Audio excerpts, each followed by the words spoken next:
Bonjour, dans cette vidéo, je vais vous expliquer comment recouvrir d'anciennes toiles que vous ne pouvez plus voir en peinture, c'est le cas de le dire, avec une couche de gesso de manière à leur redonner une seconde vie et pouvoir éventuellement recréer quelque chose de tout à fait nouveau par-dessus. Pourquoi conserver d'anciens châssis? Tout simplement parce que j'estime que le bois est vraiment de très bonne qualité, la toile était de très bonne qualité, le sujet, je m'en suis lassée, j'aimerais repartir sur quelque chose de nouveau.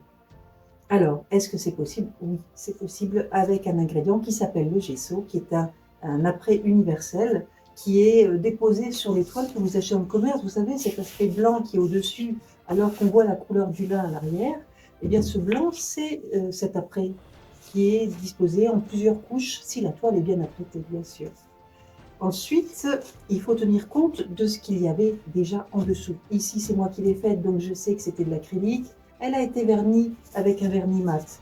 Donc, avant de pouvoir poser du gesso, qui est un mélange de craie, de liant acrylique et d'eau pour la plupart des compositions, donc on est bien sûr un moyen qui utilise de l'eau en base. Si vous avez quelque chose qui a été verni ou si vous voulez repasser sur une ancienne peinture à l'huile, dans ce cas-là, il va falloir un peu foncer, de manière à rendre à nouveau la surface poreuse. Et de cette façon, le gesso pourra à nouveau accrocher dessus. Parce que si c'est pour faire quelque chose qui va vous plaire énormément et le voir craqueler et se décrocher parce que vous aurez mis quelque chose de diluable à l'eau sur quelque chose qui était à l'huile en dessous, on peint gras sur maigre, cette loi s'applique également dans le fait de recouvrir avec du gesso une peinture qui aurait été faite à l'huile. À ce moment-là, on ponce la surface. Maintenant, je vais vous montrer quels sont les outils dont je dispose à ce moment-là pour réagir sur ma toile. Voici le tableau que j'ai envie de recouvrir.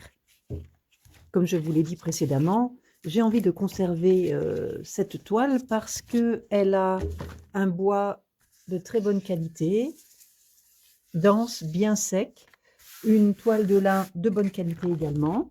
Simplement, le sujet ne m'intéresse plus, j'ai pas envie de la conserver. Alors, je vais me servir de mon pot de gesso, d'une paire de gants pour protéger mes mains, d'un papier de verre pour poncer et rendre la surface de ma toile capable de recevoir la couche de gesso qui est à base d'eau. Les outils avec lesquels je vais ensuite placer le gesso sur ma toile.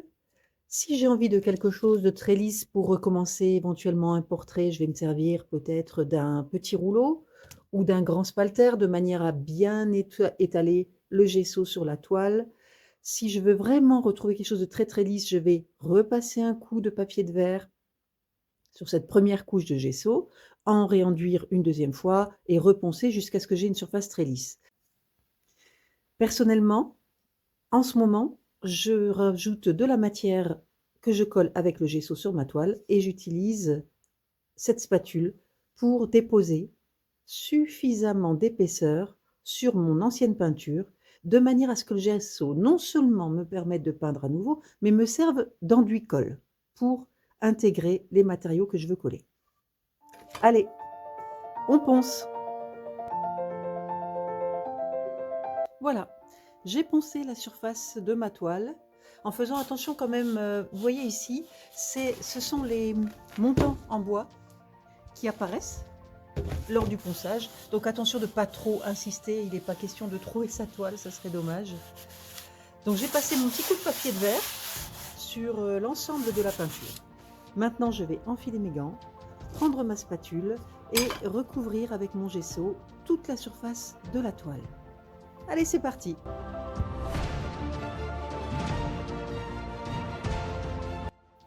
Voilà, je viens de déposer une première couche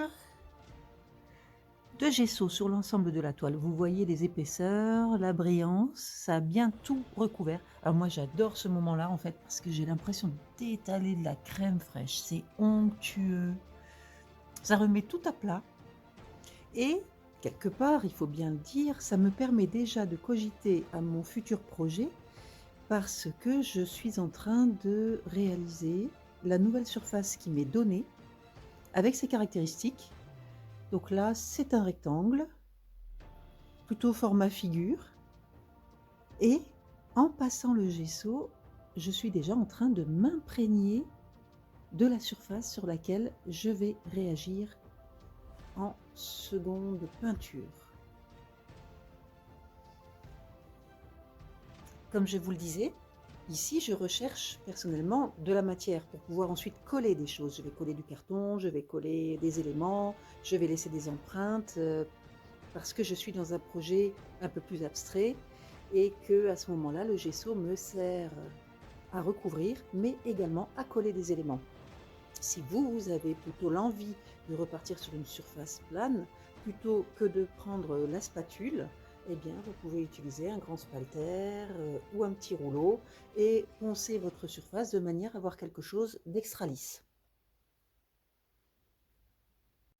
Le gesso, c'est vraiment un super produit parce que vous n'êtes pas obligé de le mettre que sur une toile.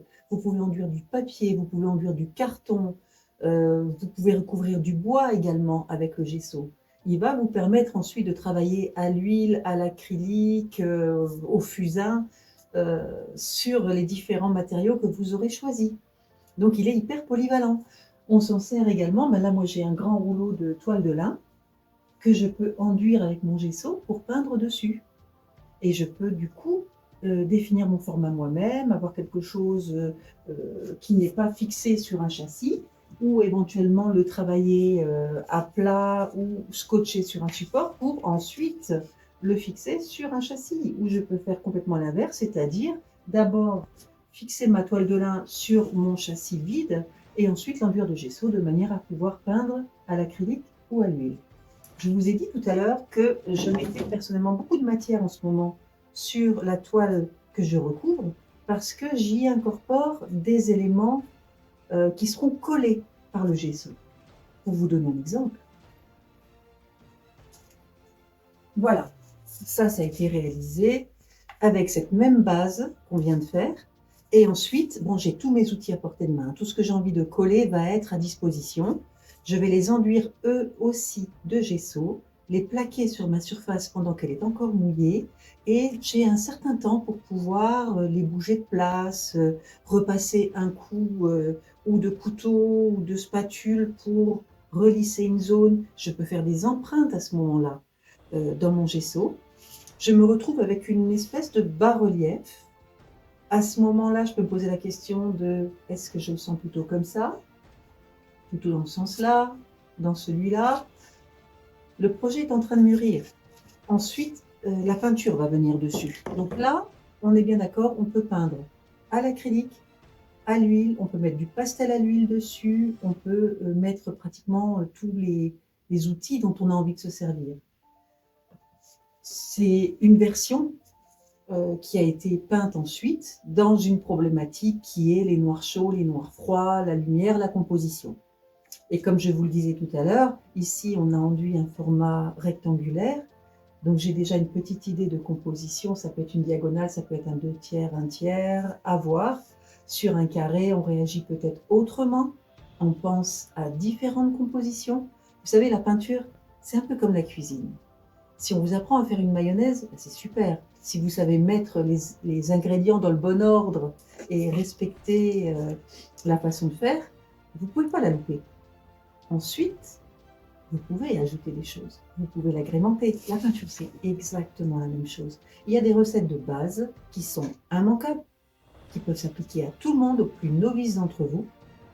Et ensuite, le petit piment qu'on va rajouter, c'est votre créativité, c'est votre imaginaire, c'est votre univers.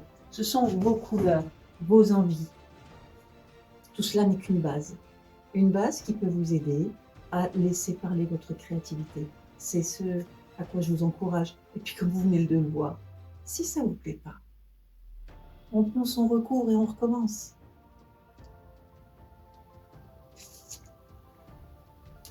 C'est parti pour un nouveau projet.